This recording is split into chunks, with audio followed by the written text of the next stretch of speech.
Yo, what's up everyone? Welcome back to the channel. Today, we're diving deep into Chapter 2. Act 2 veils off in sun or shadow in Wuthering Waves. Things get seriously wild in this part of the story. Gilberto's losing his mind, echoes are going rogue, and we're chasing ancient resonance straight into chaos. We'll be meeting new faces like Phoebe, reconnecting with Cristoforo and Zani. And yeah, there's a gondola ride right before a massive boss battle against a divine echo named Lorelei. It's intense, it's beautiful, and it's honestly one of the best story arcs so far. So grab your headphones, hit that like button, and let's jump straight into the madness. Alright, so right after we get off the elevator, we run into this mysterious girl named Zani. She's sharp, calm, and clearly knows more than she lets on. She guides us through the ruins, and we get a glimpse of just how serious things are becoming with the echoes and corrupted resonance. Then we use the grapple point to fly over to the Wingery, and the whole city opens up in front of us, broken, haunting, and echoing with ancient energy. That view? Gorgeous. But also, yeah, totally cursed. As we explore, we meet Cristoforo again. Still cryptic, still brooding. He's investigating the same resonance spikes, and we team up to figure out what's going on. Suddenly, there's a corrupted zone ahead. The frequency is all messed up. That's when we transform into Echo, Lottie to cleanse it.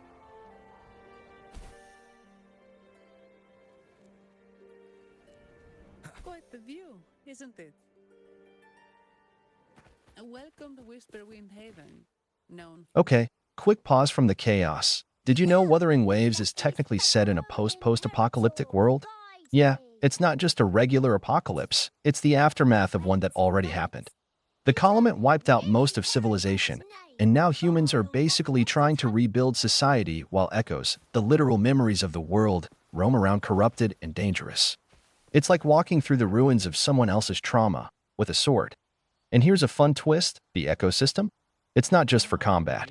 It's part of the lore.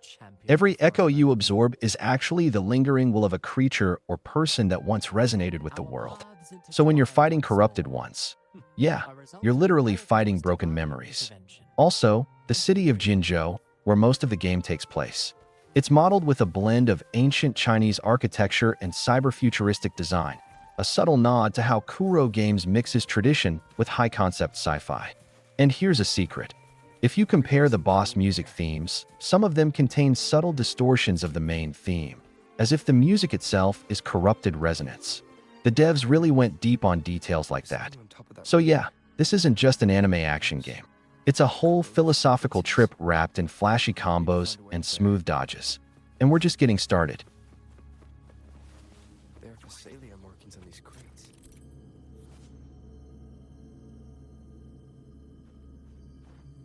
Using Lottie's form, we stabilize the area, and that's when all hell breaks loose.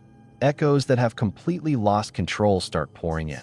These things aren't just wild, they're enraged. We dive into battle, clean up the corruption, and finally get a moment to breathe. Cristoforo sticks around to analyze the aftermath, but there's no time to relax. We push forward and meet Phoebe, a bright, analytical mind with a strong connection to resonance flow. She immediately senses the irregularities getting worse. Someone is manipulating the echo fields. Together, we investigate further and finally catch up to Gilberto. But something's off. He's chanting, standing in the middle of a corrupted field surrounded by lycoris flowers, and it's clear he's not in control anymore. These are petals? I think I saw them before. While we're diving deeper into Act 2, here are some cool facts and lore connections you might have missed.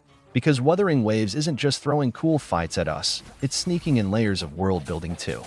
Let's start with Zani, the mysterious girl we meet right after the elevator scene. Now, on the surface, she seems like your classic quiet NPC with cryptic lines. But here's the thing, the way she talks about echoes and corrupted frequencies, it's way too informed. Fans are already speculating that Zani is part of a secret group, possibly tied to the Resonator project or some underground research cell that knows more than they should. She's definitely coming back later in the story, and probably not as just a helpful side character. Now let's talk about that ritual scene with Gilberto. The moment we see him surrounded by glowing red flowers and murmuring strange lines, something feels off. Those flowers? They're called Lycoris radiata, red spider lilies, and in Japanese and Chinese culture, they symbolize death, reincarnation, and letting go of the living world. So yeah, Gilberto wasn't just doing a random magic circle ritual. That whole scene is dripping in symbolism. He's basically standing in a visual metaphor for death and resurrection, and he's not even aware he's being manipulated by the TCD. Also, that chant he mutters? It lines up with ancient echo-related prophecies from earlier lore. The idea is that someone, or something, is trying to awaken the divine echo Lorelei, and Gilberto was just the unlucky puppet caught in the middle. Speaking of Lorelei, let's pause and appreciate the boss design. She's not just another big bad, she represents the chaos of corrupted resonance trying to force its way into the world. Her movements, the arena, the phase shifts, everything about her fight feels like you're trying to contain a being that was never meant to be awoken in the first place. And that connects beautifully with the game's main theme, resonance. In Wuthering Waves, resonance isn't just a magic system, it's tied to memory, identity, and the human connection to nature and reality. Every corrupted echo? It's a person or being whose essence has gone out of tune with the world. It's haunting, honestly. Now here's something cool for fans of Kuro games. Before Wuthering Waves, they made Punishing, Grey Raven, another post-apocalyptic action game. While that one leaned more into cyberpunk and androids, you can definitely feel the combat DNA here in Wuwa. The quick dodges, air combos, and flashy ultimates? That's all classic Kuro. But Wuwa takes it a step further. Instead of just high-speed action, it adds open-world exploration, narrative depth, and existential lore. It's like Genshin meets Nier Automata, with a dash of Chinese mythology and modern sci-fi. And speaking of details, let's not ignore how insane the ecosystem really is. It's not just a combat gimmick. It's literally tied to the lore and your character's identity. Every echo you absorb is like downloading someone's memories.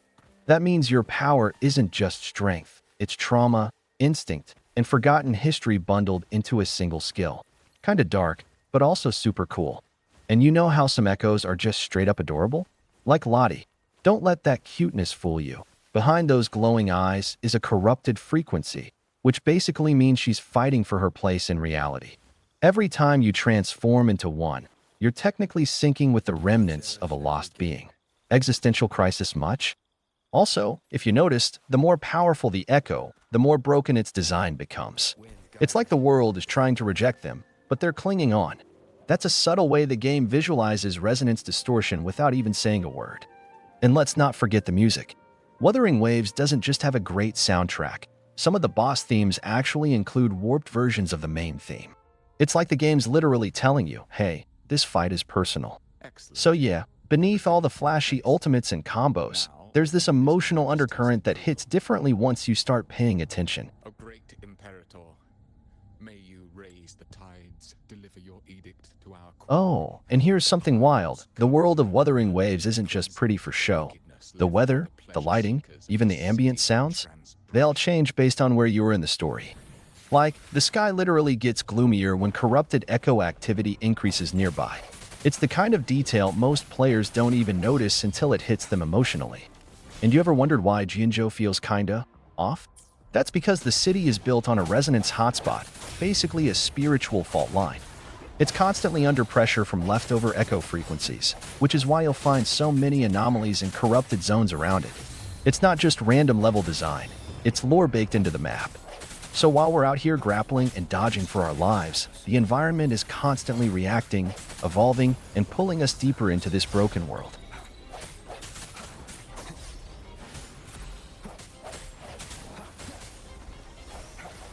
The moment we confront him, TCD soldiers appear. They've been overtaken by Resonance too. It's a full-on fight, and Gilberto? He's not Gilberto anymore. He's a vessel, channeling something ancient and divine. We take them down, but Gilberto collapses. He mutters something cryptic about the sea of clouds swallowing Regno. A prophecy? A warning? No one knows, but Zani and Phoebe stay back to help him recover. With that done, we make our way down to the port, where we meet the harbor master. He's calm, poetic even, and he introduces us to Carlotta, who'll take us across the water. We board a gondola, and for a moment, the pace slows. The ride is peaceful, misty, and gives us a chance to reflect on how weird things have gotten. Alright, before we start diving sword first into more chaos, I just want to take a minute to talk about where we are in this story. Because Act 2? It's not playing around. You start the chapter thinking you're just investigating some corrupted signals and following a few breadcrumbs, and then boom, suddenly you're in the middle of political tension, echo anomalies, and characters throwing cryptic one-liners like they all know how this ends except you. I swear, if one more NPC says something mysterious and walks away like they're in a movie trailer, I might start questioning my own reality. Seriously though, this act hits different. It's like Wuthering Waves stopped being a regular open-world game and started turning into a sci-fi thriller. You've got rogue echoes, hidden experiments, and people like Zani popping up with that, I know more than I'm telling you, energy.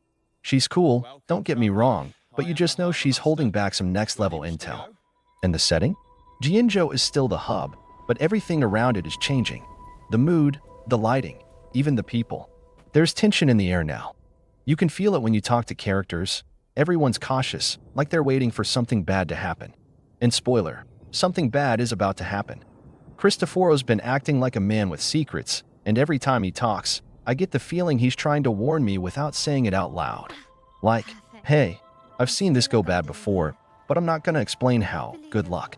Gee, thanks man. Appreciate the wisdom. Then there's Phoebe, calm, collected, borderline suspicious.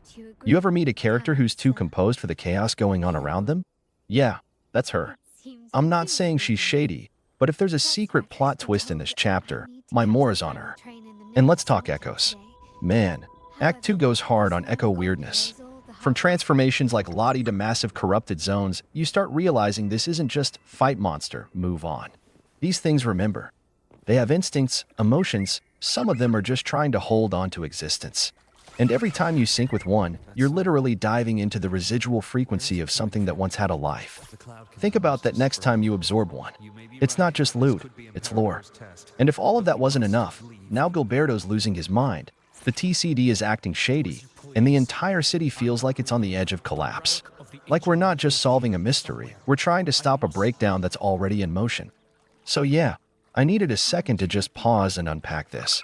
Because it's easy to get caught up in the fights and forget that this game is slowly, sneakily building a massive story under the surface. And now that Act 2 is in full swing, it's finally starting to show its teeth. But hey, that's just my take. Maybe you caught different details, maybe you've got your own wild theories. So let's talk about it. Let me ask you guys something. Alright, while we're on our way to the next big moment, let's slow down just a little and actually talk. Because Wuthering Waves has been one wild ride so far. I've got to ask, how are you guys feeling about Chapter 2? Like, for real, has this story pulled you in yet? Between the whole resonance corruption, Gilberto losing his mind, Phoebe acting suspiciously calm, and Zani popping in with her almost too chill attitude, I feel like every character's hiding something. Am I the only one getting low-key conspiracy vibes from everyone? And don't even get me started on Cristoforo. That man talks like he's seen the apocalypse twice. I wouldn't be surprised if he just turns into an echo himself mid-cut scene. What do you think? Plot twist incoming? Let me know your theories in the comments. No spoilers, of course. But if you've got a weird prediction or a random detail you noticed, I'm all for hearing it. I swear, this game rewards the people who actually read the lore drops and side dialogue. Half the story is hidden in those NPC chats, right? Now gameplay-wise, can we just appreciate how smooth the movement in this game feels? The grappling hook, air combos, echo transformations, it's like they took the best parts of Genshin, punishing Grey Raven, and threw in a dash of Titanfall-level parkour. Combat in this game actually makes you feel like a high-level anime protagonist. You dodge, parry, slam, transform, all in one combo. It's so satisfying. Also, and this is for the mobile players, how are your phones holding up? Be honest, are you playing on full graphics? Or have you already accepted 30 FPS on low just to keep your battery alive? Because same. I'm convinced my device ages 5 years every time I fight a boss with full effects on. And what's the general gacha luck in this community right now? Have you guys been winning? Or are you deep in pity praying for that 5-star drop? Personally, I'm one pull away from writing an angry letter to Arangisus. But hey, maybe I'll record that 10-pull live soon and we can all suffer together. While we're here, favorite echo so far? I know everyone's talking about how powerful the transformed Lottie is for clearing corrupted frequencies, but honestly, I still think the Alpha Wolf looks cooler. And don't even pretend you didn't spam the jump button after transforming just to see the animation. And let's not forget the soundtrack. If you're the kind of player who pauses mid-fight just to vibe to the music, you're not alone. Some of these background tracks go harder than they need to, and I swear the composers knew exactly what they were doing. The boss music? Pure hype. The ambient city music? Low-key calming. If they drop this OST on Spotify, it's over. I'm looping that in my playlist immediately. Anyway, while we're cruising through this next part of the mission, drop your thoughts below: favorite characters, most frustrating enemies, coolest story moments, or even what you want to see added next. Mounts? PvP? Fishing? You know it's coming. And hey, if you're enjoying the ride so far, make sure to hit that like button. It really helps push this video to more fellow wanderers out there. And if you're new, consider subscribing because we're just scratching the surface of this story. More chapters, more chaos, and probably more suffering, and I'll be covering all of it. Alright, back to the mission. Let's see where this rabbit hole goes next. As the gondola docks, we step into the atrium of reflections, and everything feels heavy. The air is thick with broken resonance, and the place itself feels like it's breathing. Echoes of the past literally float in the air, and the deeper we go, the more twisted it becomes. Cristoforo returns and shares what he's uncovered. This isn't just echo corruption. Someone's trying to awaken Lorelei, a divine entity tied to ancient resonance. And whatever's happening here, it's a ritual. Suddenly, a spike in the signal. The air shifts, and then Lorelei appears.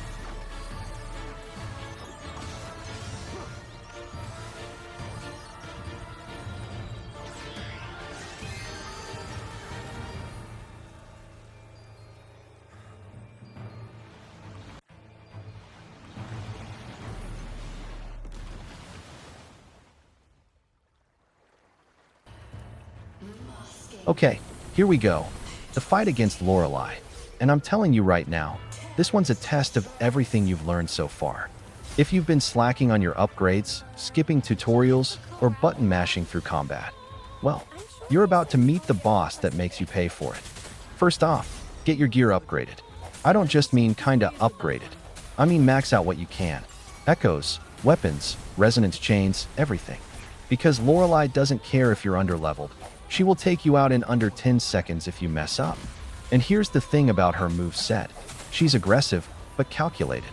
She's got these lightning-fast combos that can bait out your dodge, and right when you think she's done, she'll hit you with a follow-up that slaps half your health bar away. So yeah, this isn't the time to go full berserker. Patience wins here. You need to learn her rhythm. She'll do a couple of slashes, then pause. That's your window. Don't just go in swinging wildly. Wait, dodge, counter, then combo. Overcommitting is how you die. Trust me, I've learned that the hard way 3 times in a row. If you've got an echo that grants super armor or invincibility frames, now's the time to flex it. And definitely use characters with strong burst or parry tools. If you can interrupt her mid-combo, you open up a huge punish window, and that's where the damage really happens. Now, halfway through the fight, she enters phase 2, and that's when things get spicy. She starts weaving in new AoE attacks, her range increases, and she starts chaining dodges into her own attacks. Basically, she levels up and turns into a dodge parry queen with trust issues. It's wild.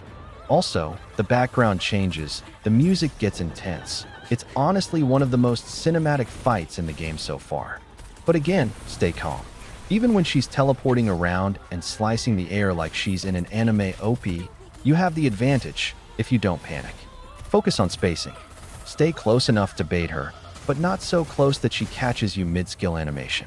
And for the love of all things Resonator, heal. If you've been hoarding consumables thinking, I'll save these for something harder, this is the time. She is the something harder. Don't be that player who dies with 10 medkits in your bag and a sad expression.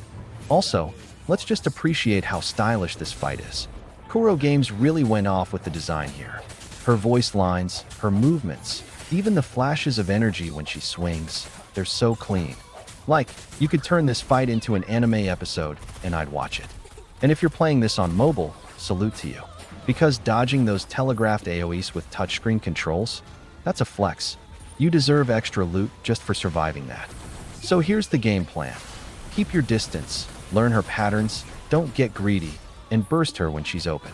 Bring echoes that give shields or speed boosts. And most importantly, don't tilt. She will absolutely punish you if you get reckless. And hey, if you do lose, no shame. Everyone gets clapped by her the first time. It's like a rite of passage.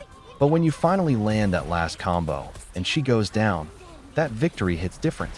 Let me know in the comments how your fight went. Did you beat her first try?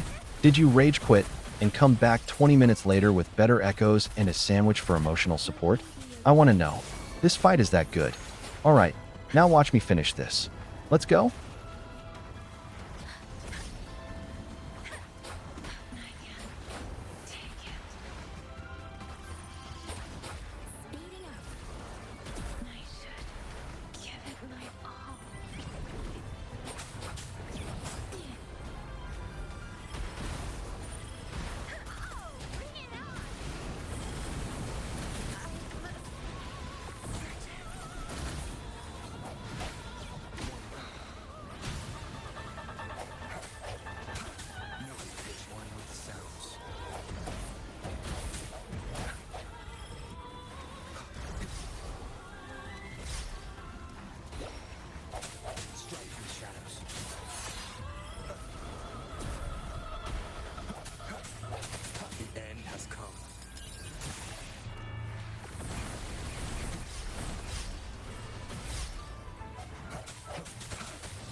And that, my friends, was Lorelei.